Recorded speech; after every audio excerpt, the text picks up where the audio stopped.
about people whose lives have been affected by fentanyl overdoses and death. Our next guest was given to me by one of Sheriff Milholland's officers.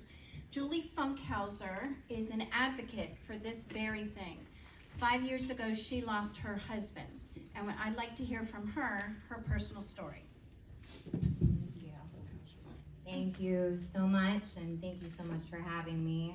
It's good to be here. And I have already heard things that I was going to talk about, such as collaboration, and the importance of that. But my name is Julie Funkhouser. I am the co-founder and chief executive officer of the Recovery Connection. For anybody who may know about us, we are a holistically focused trauma-informed treatment program serving women who have Virginia Medicaid. We've been around for a little over 5 years now, and there's some faces in the room that I recognize. And our vision statement is heart-centered care for all. There's a TED Talk out there, it's pretty well known, talking about how, the antidote to addiction isn't necessarily love, it's connection, right? The Attorney General spoke about isolation. And as isolating as the disease can be, fostering a sense of safety and connection is so vital to supporting the journey of recovery. So my best friend and business partner, Meredith Spear, and I are also both in long-term recovery ourselves, God willing. In April, I will be celebrating 16 years free.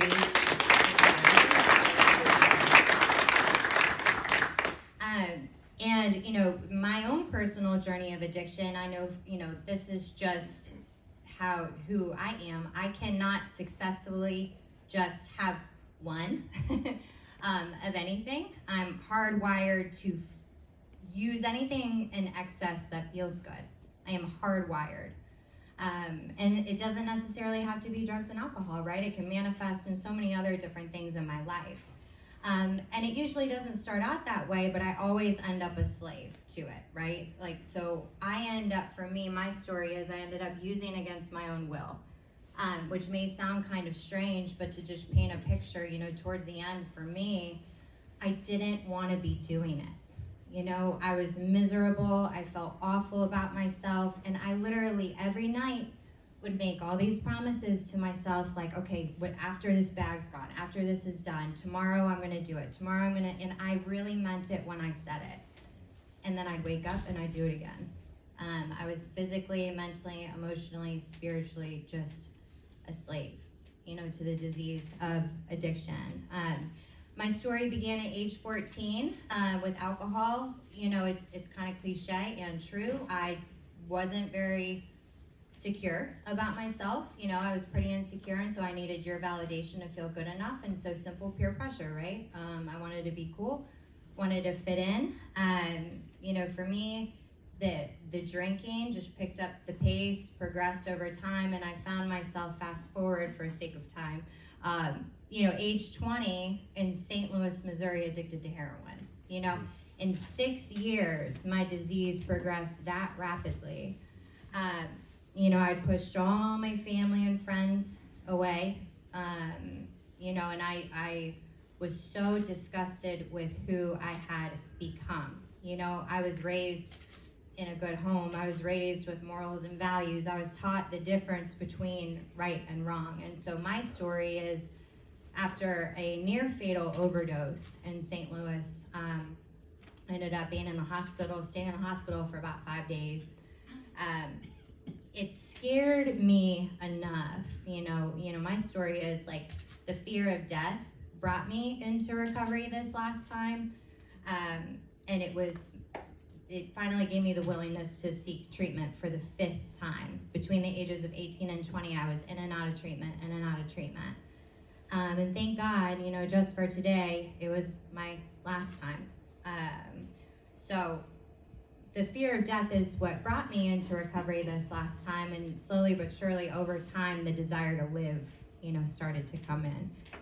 So one day kind of stacked onto another, that one day at a time turned into a week, a month, a year, 2 years, et cetera, and like I said, soon, God willing, one day at a time. I try not to think too far in the future. Be celebrating 16 years. But jail was not a part of my story. I hope I don't incriminate myself, but it probably should have been way back in the day.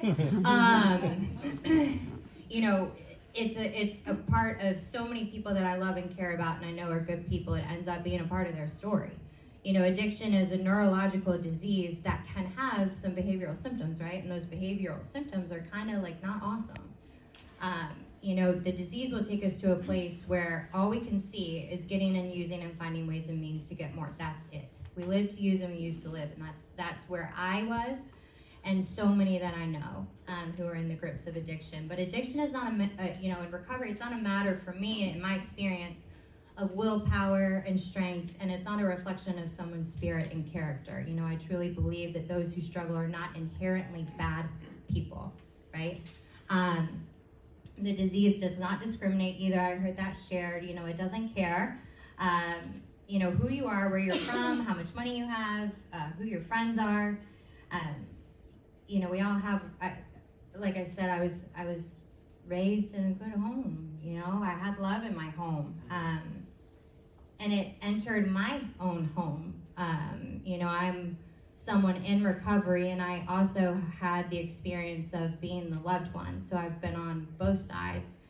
I've been the one at home pacing back and forth, not hearing from someone that I love, terrified, And I really don't have the words to explain what that feels like. I am also a person in recovery, but being the loved one is next level.